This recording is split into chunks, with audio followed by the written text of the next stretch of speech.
we're going to look at SADC and SACU. So the first thing we need to establish is that in Africa there are 11 major regional economic agreements, 8 of which the ideas behind them is to reach some full economic union. One of them looks at being a common market, and one of them, the one that we're going to look at, SACU, looks at being a customs union. If you look at SADC, within SADC, which is the widest agreement or the one with the most members, there are 14 members, 5 of which belongs to SACU. And of that 5, if we exclude Botswana, they all belong to the common market, common monetary area, the CMA. So this is the whole idea of trying to have one type of currency running across them. So SACU was established in 1910. So what you can pick up from this is pre-apartheid, and then also existing till in apartheid, and then now still existing after apartheid. Of the 8 SADC members, of the 14 SADC members, 8 belong to COMESA. So this is just a little bowl up. What you need to know and pick up from this more than anything is what are the relationships within SACU, what is the relationships within SADC. That is more important than knowing the numbers of people who are part of this and on who's part of this. Although knowing that Botswana joined later into SACU is important in determining the type of relationship they have with them, with the other members. So SADC, all SACU members belong to SADC, so that's important. So everybody who has a customs union with each other, where they have an arrangement for reduction of fees and trying to build some custom union externally against other countries, they are part of SADC. So when were they founded? SADC was founded in 1992, and it wanted to approach integration in terms of the linear form. So the whole plan was, okay, let's form by 2008, let's have some free trade agreement, and then we step to a customs union, then we move to a common market, then we move to monetary union, and then we move to some single currency. As it stands now, we never move forward or pass a free trade agreement. And that is all what I'm going to cover from SADC. The idea that even though they had a whole lot of procedure that I wanted to cover and steps, it's still stuck at the first step. If you want to read more on SADC, you can go read the reading on Paul Kalengi. If you want to read furthermore, you can take from the extract, which is the Regional Indicative Strategy Development Plan of 2015. That gives you a bit of more detail. As I said, for this course, you will probably just need one form of agreement amongst countries that you need to have in your bag to discuss. You can have the North American Free Trade Agreement, but how is that relative when most of the discussion is going to be around Africa? So you need to have some African thing, some African agreement. So SACU probably would be the more easier one to pull from because that is actually covered in the videos. SADC is not. You can go read a bit further on it. It's up to you which you cover. You can bring in COMESA. Some of you are foreigners in a sense that you come from other countries, so you might be more familiar with the agreements that your country is part of. So it's up to you. So if you look at SACU, which we're going to move now to, established in 1910, the first 4 members were Botswana, Lesotho, Swaziland, and South Africa. So N, which is standing there for Namibia, they only joined in 1990 when they became independent. But essentially, Namibia was governed by South Africa. So there must have been some relationship still from the 1910s. And if you look at South Africa in proportion of the rest of the members, 87% of the population comes from South Africa. They produce about 92% of the GDP and 95% of the manufactured goods. and they have about 86% of the merchandise exports. So essentially, South Africa is a dominant member of the group. So they have some revenue formulation whereby they pay the smaller members in excess of what they should receive. So what do we mean by that? So South Africa, even though they produce 90% of the exports or the products within the region, and the other countries producing 10%, what happens, even though it's a 9-to-1 ratio in a sense, the amount of compensation the smaller countries will get because of the South Africa's domination in SACU is in excess of actually what they contribute in that proportion. So that is important to know. South Africa overcompensates for their dominance. But why are they doing that also? Why do you decide I'll pay a guy a little bit extra than they would have normally received if we were looking at how much we're actually contributing? The main idea for South Africa is to maintain some control in decisions. So for them to control the decisions, they are now also paying in excess of what the smaller members should receive to maintain the authority in SACU. So then, in a way, you are then compensating for policy making. And in that way, South Africa is able to protect their market over the smaller economies. But in a sense, the smaller economies are relying on South Africa actually prospering. So when they fail, in a sense, then the smaller countries would fail, if you look at it that way. Then in the early 2000s, what happened is they wanted to change the revenue formulation. They also wanted to instill another institution called a supranational institution. So the main idea was then to try to take the power away from South Africa. We form an institute which is representative of all members, and then we discuss the revenue that takes place, and we discuss all the other types of policies and that. That was the idea. So with that, you would expect then the revenues to be decreased for the smaller countries, as now they have more say, and because South Africa has less say, there's no need now to compensate for the amount of power that South Africa used to have initially.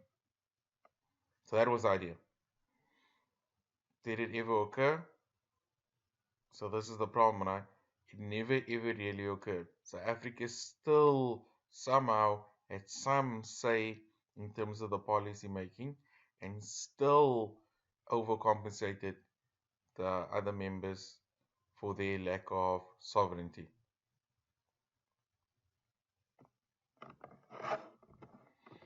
So the question is, can SACU be repeated? Is it likely for a whole lot of independent countries to come together and to be dictated by a larger country?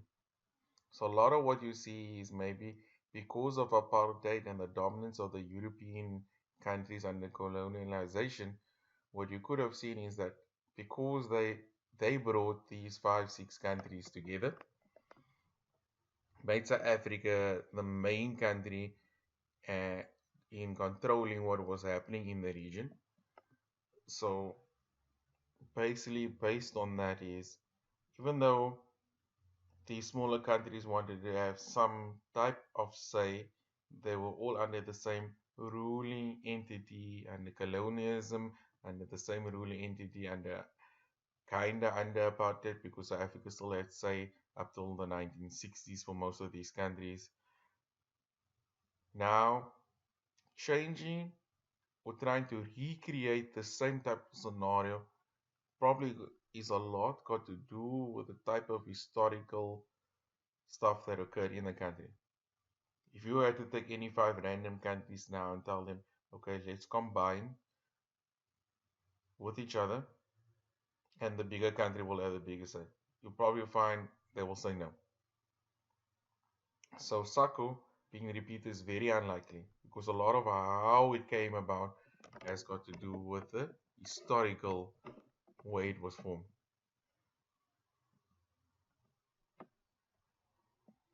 So if you look as of 2010, as we discussed in the early 2000s, they wanted to have the supranational institute. It still doesn't exist. There's still no tariff board. There's still no ad hoc tribunal. So who's still controlling this?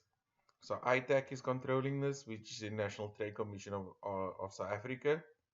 So for now, the council has put ITAC in control of the tariff management. So that means South Africa still has a lot of the political say within the group and still has to then compensate the other members more than their actual contribution. So why do they have the say? And why have most of these countries not stepped in to make sure that the tariff agency was formed? So a lot has got to do with the institutions in the rest of the countries that form part of the group. So BLNS, they actually like the revenue. It's important for their country. And they're also looking at it in terms of a more democratic structure. If they had a more democratic structure in the system, it means they will lose their financial compensation. And in terms of South Africa, the tariff structure works for them best. So for them to push for a more democratic thing, it wouldn't work for them.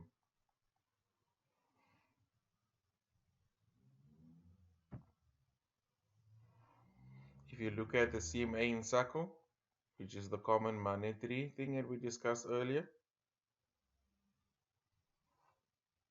if you look in terms of money, in terms of SACU, we find that South Africa, Rand is the dominant factor, and that everyone besides Botswana pegs their currency against South Africa. So when South Africa's currency depreciates, all the other countries depreciates.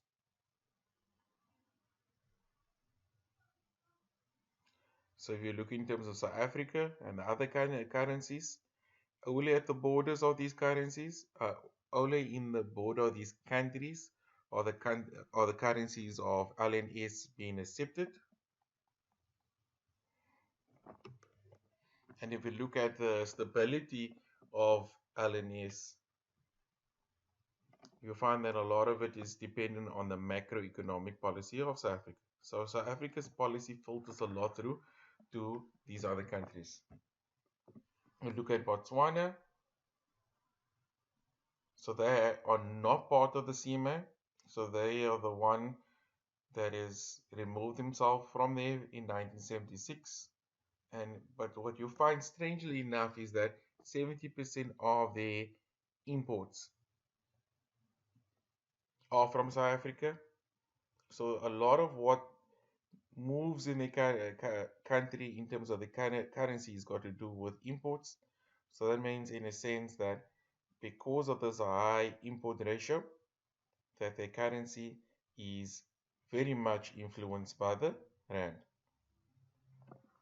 So that is something it is important in a sense that South Africa's currency does dominate all of the countries that form part of SACU, even though Botswana is not part of the CMA.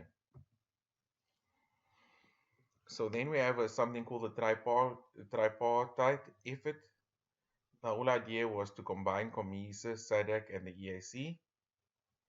Why did they want to do this? And you can look at the statistics. That will cover about 26 of the African Union countries. They have almost 60% of the GDP, and they almost have also very close to 60% of the population. So it will be about more than half of Africa in a sense, slightly more, equal to half of Africa. And the size relative to China and the USA would be almost double. So you were able to form this type of agreement. Potentially speaking, it could be better than China and USA. That is the word, yes, potentially, right? So, what is the view and the implementation of the free trade agreement in the tripartite agreement? So, the critics say everything has failed, all these other agreements have failed. What do you think? Why do you think that having a larger scale version of this is going to be successful? So, they say it's probably not going to be. The pros of this is saying, okay, we've learned our lessons. There has been some trade gains. There's been whatever problems we existed. We have now solving the problem of having multiple members. We can reduce cost of businesses, and we can draw from all our experiences from our previous agreements. So we could actually end up with a lot better agreement. If you break down the type of growth within each of these agreements or in these regions, you find that COMESA has grown within a 10-year span from $8 to $22 billion. The EAC, they've grown from 2.6 to 8.6, and SADC has grown from 20 to 72 billion, right? $1 billion. So overall, there's been an increase from 30.6 billion to 102.3 billion. So that's quite a bit of growth. But if you look at it in terms of inter-regional growth, it's still only 12%, even though there have been reductions of 60 to 80%. So that is very strange. We have a bigger reduction in tariffs amongst countries, but our inter-regional trade has only been at 12%. But the good thing, and if you look at it, is that a lot of the trade has been in terms of manufacturers and intermediate goods, rather than what we would assume them to be the agricultural products. So there has been a good part. It's just the inter-regional trade has been low. So if you look at the benefits of this agreement or the tripartite agreement, if you're able to establish this, they feel that it might push for agreements in the west of Africa, a unification of maybe the countries there, then have multiple agreements going across those countries. You also, with forming this tripartite agreement, you're creating a bigger market. So it might be easy to maintain a 6 to 7% economic growth.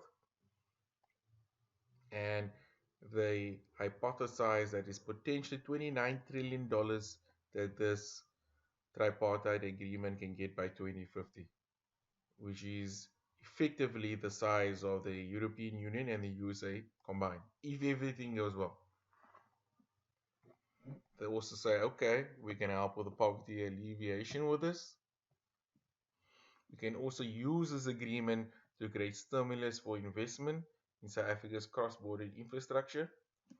So what they needed to build this infrastructure is effectively gathering 100 billion annually over 10 years. So that is what needed to build the infrastructure needed. If you look at the current progress of what is going on, not half of that amount has been generated. And that's mainly due to the poor coordination between the trading blocks.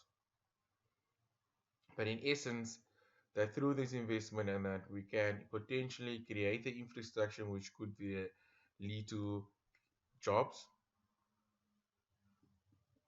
and with also a larger market and better infrastructure, we can initiate a big industrial development, which also means jobs, which also means diverse in economies.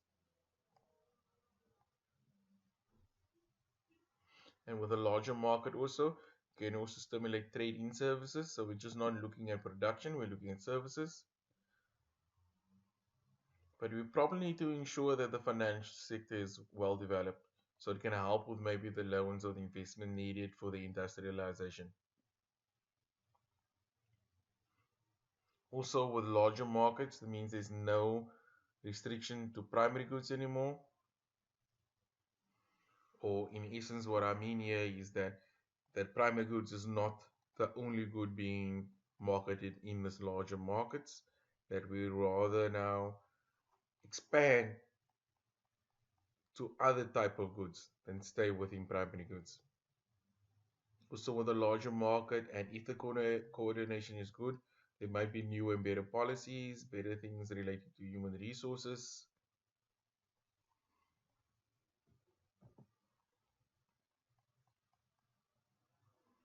So now we're going to assess the linear model. So that was the end of the tripartite agreement. In terms of the linear model, so we find that the linear model is what's mostly used across Africa. But if you look at the record of regional economic integration, it's not been great for Africa.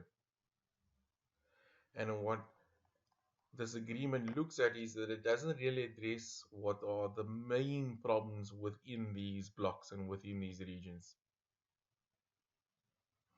And then what occurs is that inter-regional trade is low and that development is low. If you look at free trade at the border, so what you usually do with free trade agreement is say, okay, we reduce tariffs.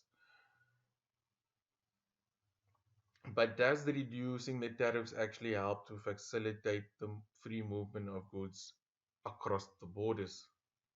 So what you find at the borders is that there's a lot of issues in terms of the electronic documents or electronic system and documents. There's a breakdown of electronic systems, and that slows down the process for document lodging. You also find this poor coordination of inspections of goods between all the actors or all the various parties that exist. And then we find that when people are actually inspecting goods, it's overzealous. So there might be damage caused towards to the products that is moving across the borders. We also find these insufficient opening times. So there's only limited time when the goods are actually being seen to at the borders and inspected. And we find that a lot of the duty refunds are delayed beyond what normally is acceptable.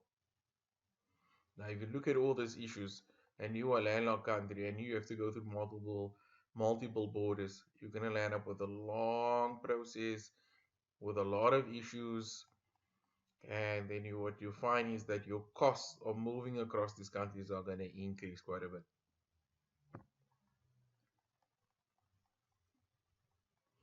So a lot of time when we're looking at the movement of goods, we're looking at only the goods actually, and we're not looking at how the services that play part in it actually helps with moving the goods across the borders. We're also not looking at the tariffs that might be involved in these services and that. So that is two important things. Looking at if all the services are there, they're existing, so they can help with with the processing of these goods which are now free to trade in a sense, and then looking at if also the services do not include tariffs. So we need to address things like the commercial, financial, professional, transport, and communication services. So those are important to help also facilitate trade across the border. So you look in terms of transport costs, we find that Africa's transport costs are 136% larger than any other country, so or any other continent. So this is a problem. Why? Why is it larger? Firstly speaking, there's not a lot of inland waterways. Whenever you deal with waterways, we find that shipping is usually cheaper when using waterways. So we don't have a lot of the inland waterways which would help facilitate the movement of goods. Secondly speaking, we find a lot of landlocked countries, so that increases the distance. And when you're increasing the distance, you're increasing the transport costs. And since you have high transport costs, that means the actual cost that you're now feeling in terms of transport is a lot larger. We also lack in terms of the geography, the investment in infrastructure for transport and that. We also find that a lot of the transport routes that have been set up are mostly colonial in its form.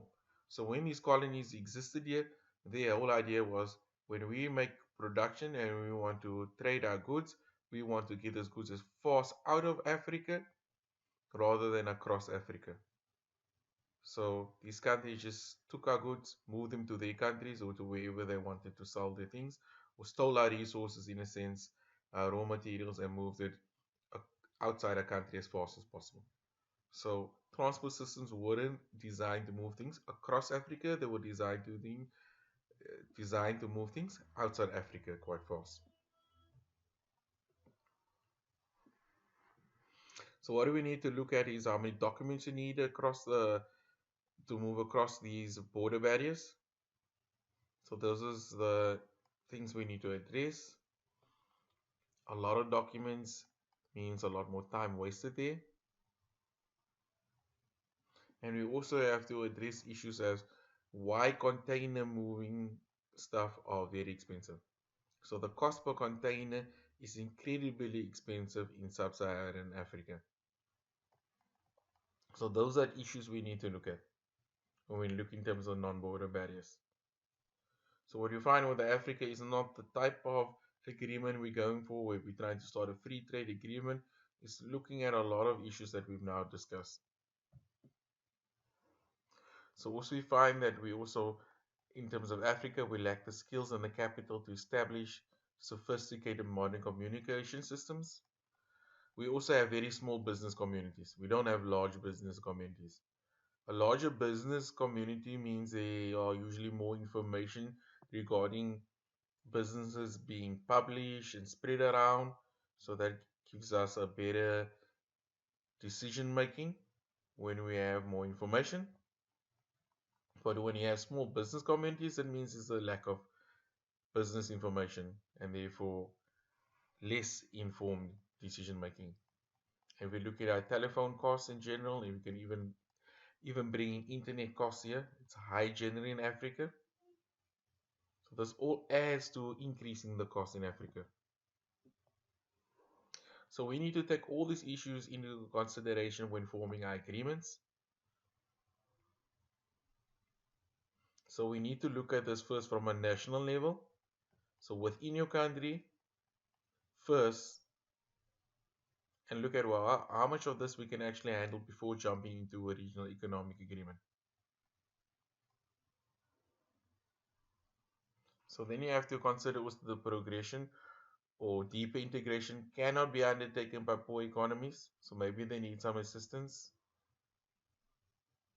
or there's maybe a need to ensure before a smaller country enters into the system or enters part of the agreement that they first be solid, meaning address all the internal things that they need to address in the country first.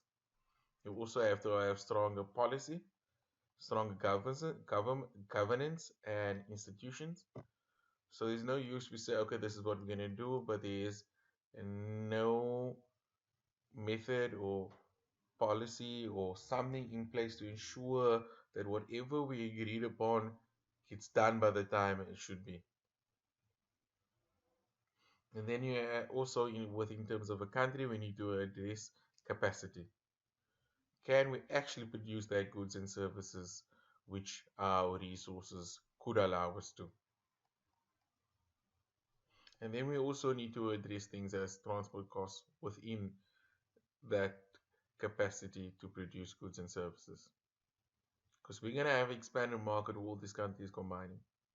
And we can't only have one small factory running somewhere which is incapable to produce even for its own country, let alone now trying to produce for the whole region.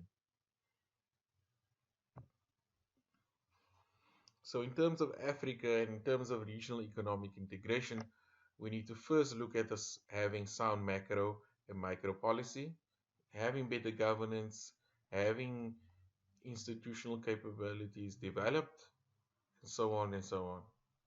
So those are the most important things that we need to address.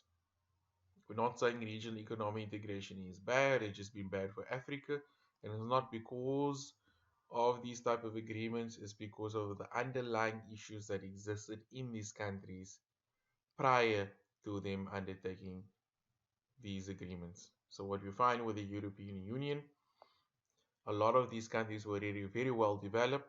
So the next best stepping step for them would have been to then create bigger markets through their integration. While for Africa, we need to first ensure that every country addresses its individual issues, and maybe there are collective issues amongst them before or maybe while undertaking integration, but not just looking at integration and ignoring those issues.